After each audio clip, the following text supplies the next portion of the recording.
I think we're live. All right. Oh, yeah, there we are. There we go. Hey, Thriving Marriage family, how are you doing? I'm here with Mark Johnston, and I'm Heather Tote. This group is growing really, really fast. So this might be your first time on a live stream with us. We had over 90 people join just this week. So if you're new to the group, welcome. We're glad you're here as part of the Thriving Marriage family. It looks like my internet is lagging. Yeah. And so if you can see and hear me okay, give us a thumbs up. Let us know that you can see and hear us. In fact, if you could drop a comment and let me know. Because if Mark take over, then that'd be better than me being all choppy and blurry faced. So we have received some feedback from a lot of you about this issue of how when you're having a hard time in your marriage and there's tension in your marriage, there's often tension in the home. And problems in the marriage often create problems when you're parenting. So all of you parents out there, I'm sure you can relate to what we're talking about. So Mark, what are some of the most common things that we see when there is tension between the parents and then tension that kind of proliferates to the rest of the family? Well, I think it really depends on the situation. This sort of situation here where there's tension between the parents tends to mean that there's less attention, less positivity, shown towards the kids, and it all depends on how that plays out. Whether there is a lot more fights in the home, that's going to have a certain effect on the kids. Whether there is, maybe more financial stress for some reason, maybe if there's separation, that's going to have a different effect. If there is, maybe because of all that tension, people aren't paying attention to Johnny's baseball game and Susie's softball or whatever, that's going to have a different effect. But essentially, a lot of this tension between the parents tends to drain certain needs with the kids, and how the results all depend on what needs are being drained, whether that is their need for feeling some stability and security, or maybe there's less connection, there's less of a feeling of togetherness, or maybe there's less, like if you're not attending their games, maybe they're feeling less important, things like that. And like I said, we could go off and say, okay, what is most common? But really, there's so many different things, and it really depends on what the problem is and how that's playing out. Yeah, so this is some comments that we received from you guys. So if this sounds like you're not alone. But I want to be a good example to my kids. That's one of the most common concerns that people have when their marriage is on the rocks or struggling. If your spouse is checked out, you want to make sure you're providing that good example to your kids. Heather, I'm glad that you brought that up, because I think that is a huge problem when there is that tension, especially if the problem between the parents is there's more fighting, there's more negativity, because that example right there, you're setting an example on how to solve problems. And when you have this situation where the problems just keep escalating and people keep being negative towards each other, that can be a huge issue for how your children are going to handle problems in their adult life. Right. So, I'm glad that so many of you are aware of that. And I just want to honor everyone who's watching and everyone who's in this group, because you're the ones that are doing something about it. So I want to give you some honor for that and congratulate you for that. But yeah, it's also said my children stand to lose the most. Sometimes we think that, like my children, they're going to suffer the most. They're going to pay the heaviest price for what is going on between me and my spouse. I want a healthy home for my children. Most parents can relate with that, right? Most of us want a really healthy home for our children.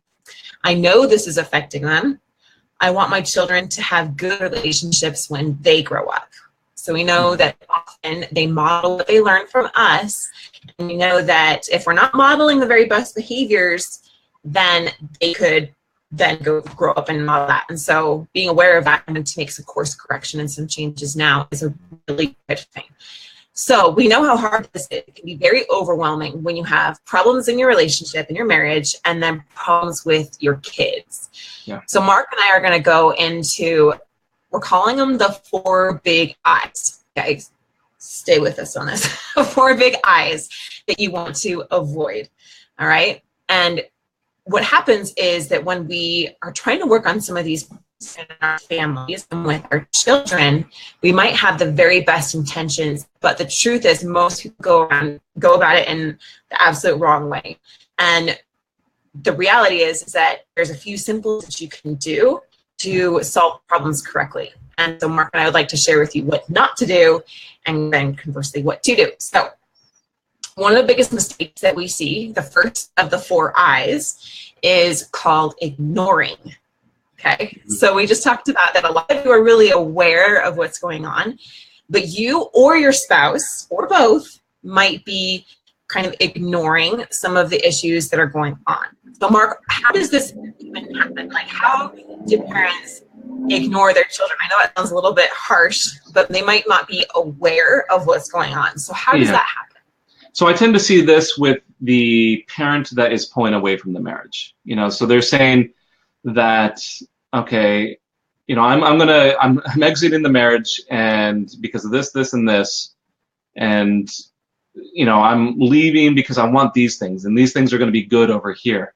And part of that act is they have to convince themselves that divorce is a good option, or that separation is a good option, or pulling away is a good option, wherever they're at. Because, just to be quite frank, the deterioration of a marriage is hard. And people just naturally try to make it feel better in some ways. So they're saying all these things to themselves. It's going to be better. It's going to be, I'm going to be happier. There's going to be less fighting. And so part of that is it's going to be very hard for that individual to see the damage that is being done to the kids as they pull away. As those fights increase, as, maybe they separate and leave the house, as, the kids are starting to wonder what's going to happen about their future. They're saying, no, it's just because of this. They'll be fine. They start to downplay the effects that it has on the kids, and they ignore these problems. Like I said, it's a big mistake.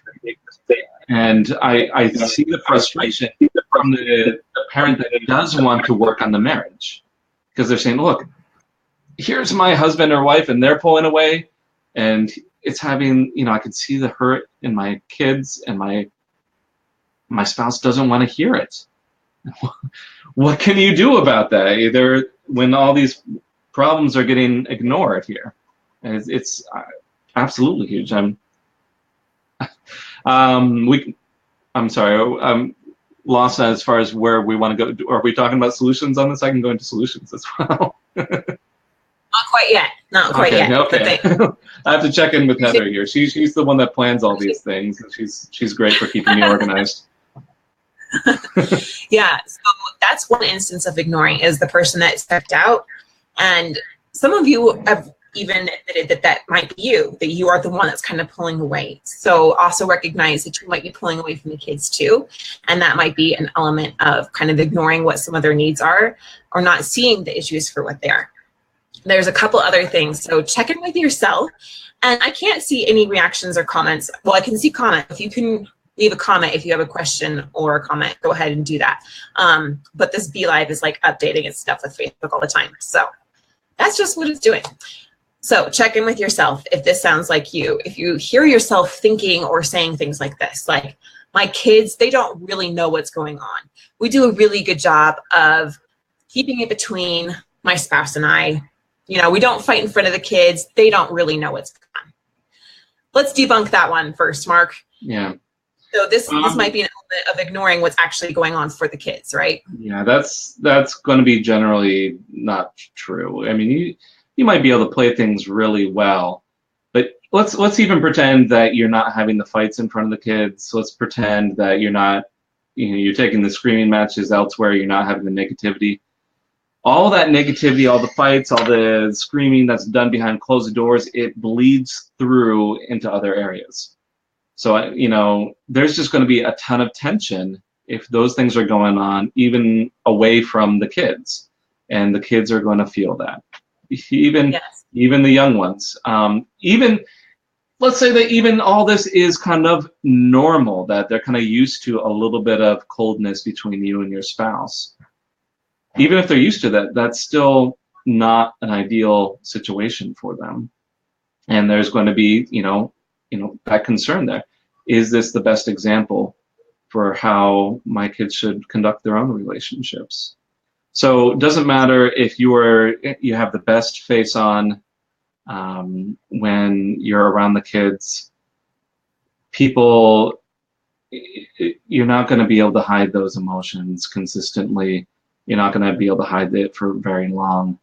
It's going to bleed through, and the kids are very perceptive, and they spend so much time around you. You guys are a family.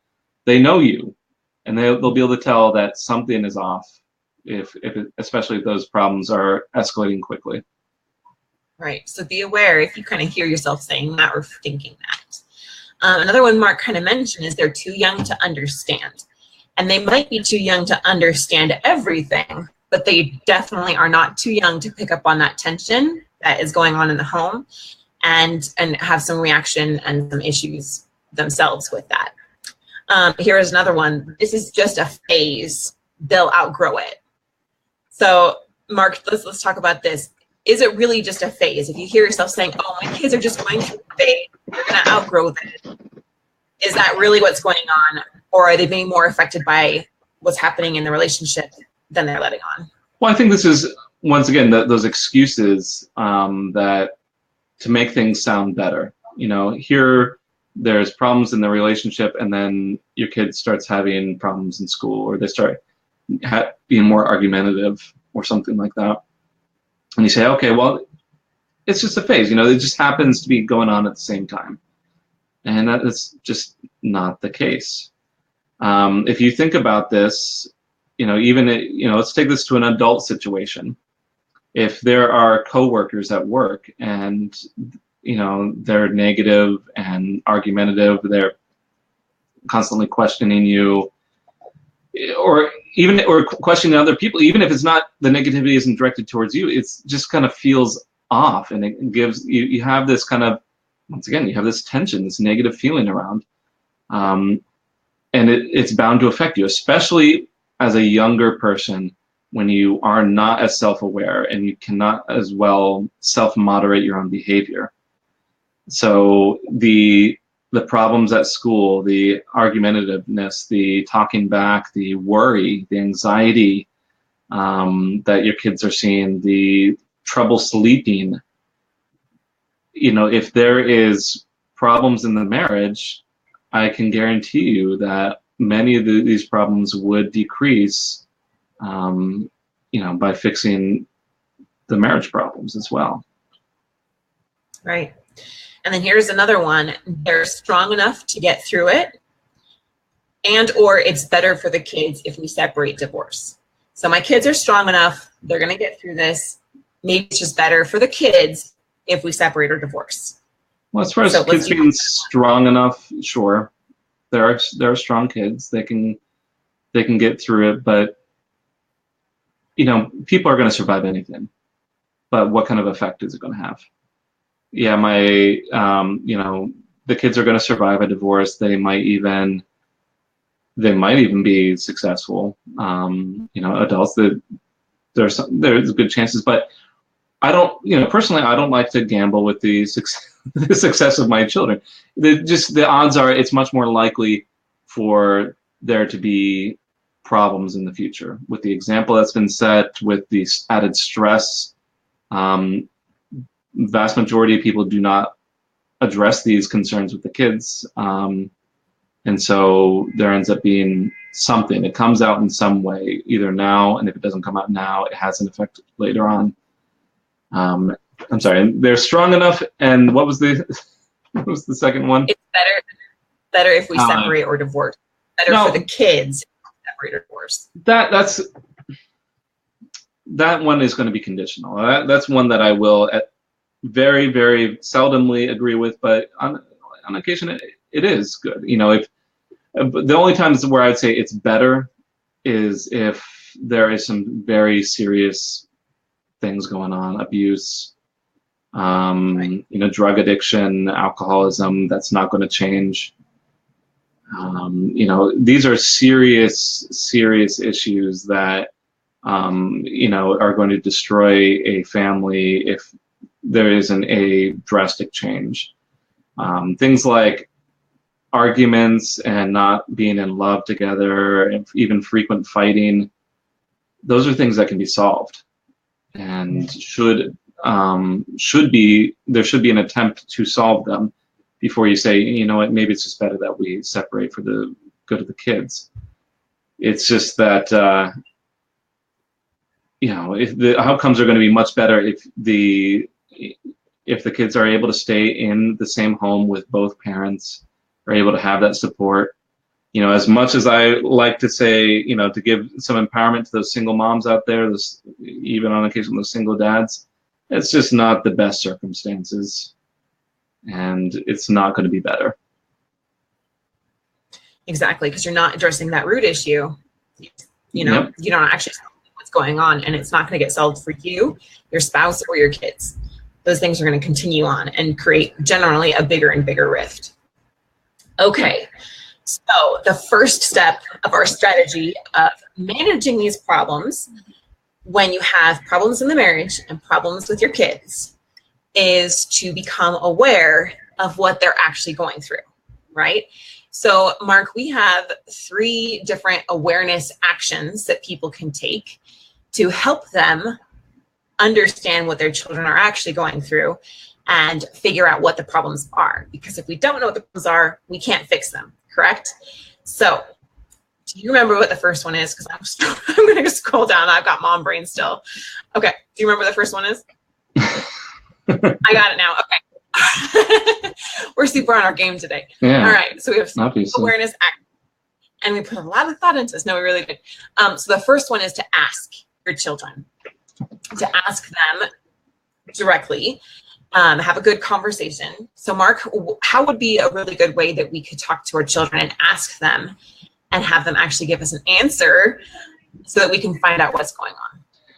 That's a good question, because, you know, on the one hand, we might say, okay, the kids aren't old enough to understand things. And I'll agree to a certain degree, to a certain extent, that certainly kids are less self-aware of their own thoughts, their own feelings, but they are going to be able to tell you, at least give you a glimpse of what's, you know, what they are feeling. Even if they can't really identify, okay, exactly why or what the root is, or, you know, why they're having these feelings, why they're having these thoughts, it's good to at least help them bring these emotions out and process them to a certain degree. You can simply come out of this. It would really depend on the situation, but let's pretend that they're, you know, you have noticed that the kids are acting out, and you do know that, you know, there has been a lot of tension in the home. Simply, you know, going to the children and asking them, you know, how is everything going? I've been noticing some problems here. How are you feeling with that? I've been noticing some problems in our family.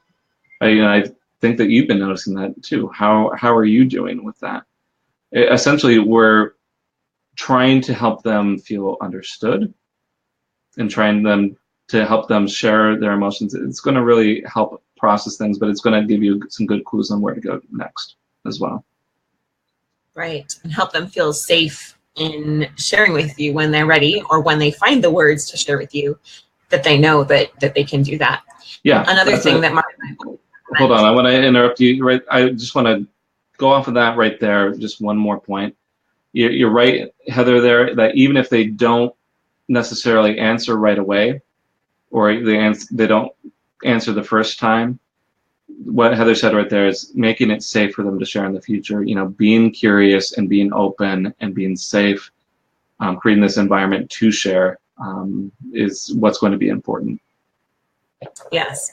Another important thing to know is how to ask questions that are open-ended, so you're actually going to get an answer. We're not going to go too deep into that, but that's also something that we coach when you're working with your spouse. You know, the one-word answers are not going to get you to have your kids open up. So there's specific ways to ask questions that will encourage a deeper and better answer. All right, but we're going to go on to our next one. Our second action step for awareness, our awareness action step, there we go, is to listen, okay? So your children may not be, like very rarely my kids will give me like a really great answer when I ask them outright.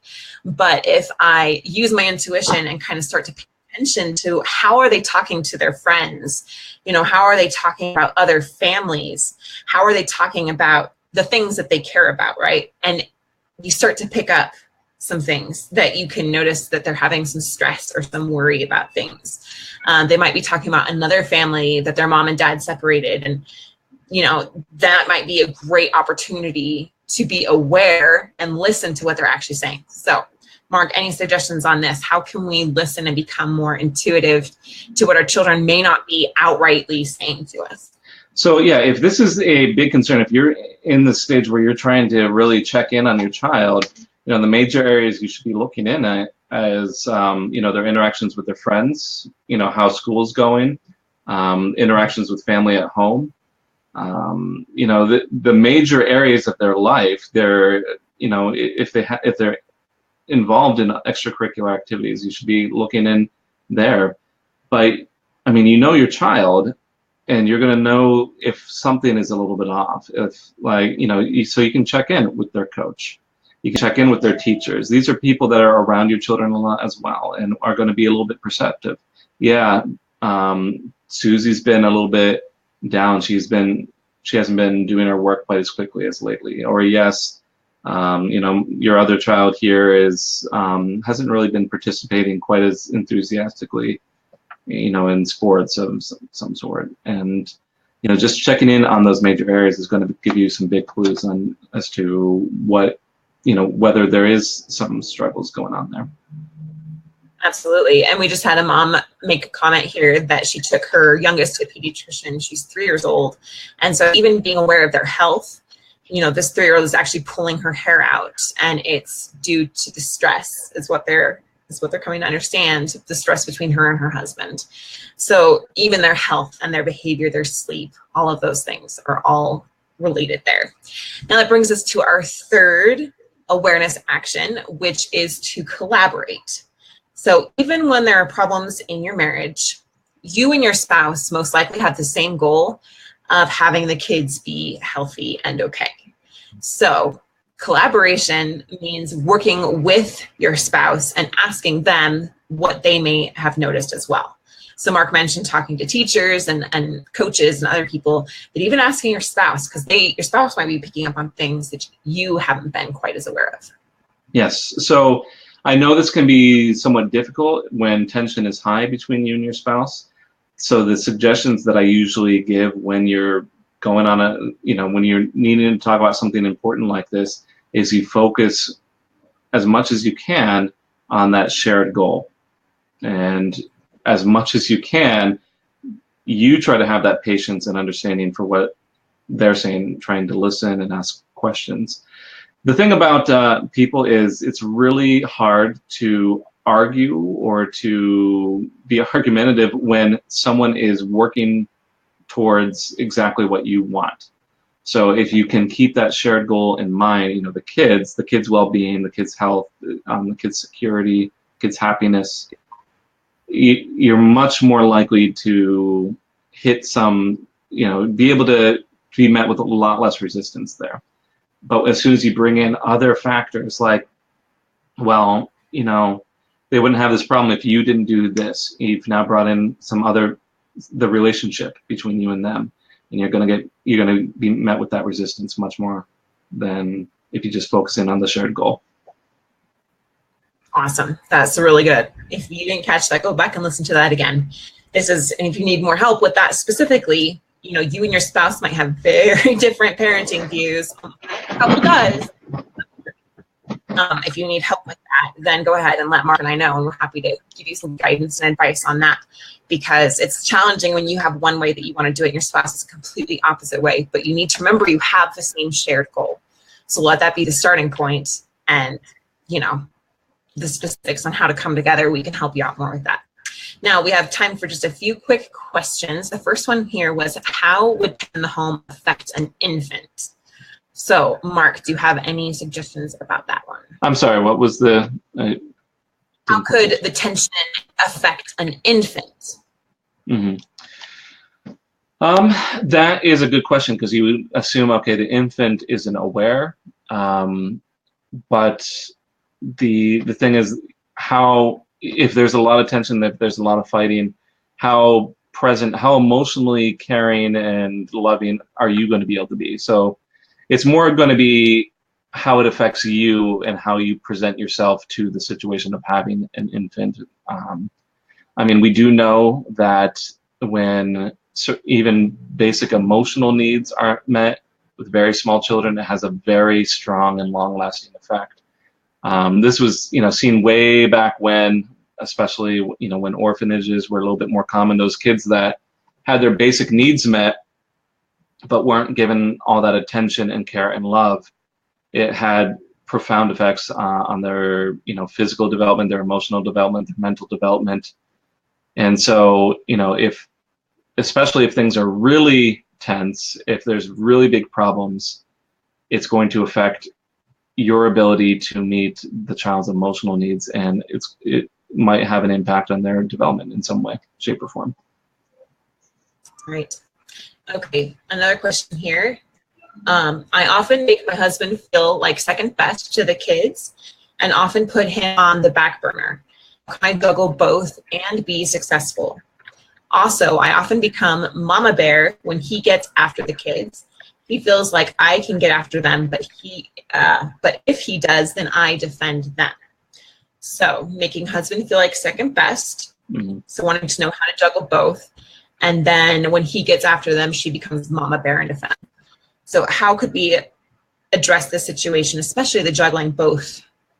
I love this question, because it's common, and even, no matter where people are at, whether things are pretty good or things are really struggling, this is going to help a lot of people. So as far as juggling both, it tells me that the husband is not at all certain as to when he's going to get some attention, some care, some love.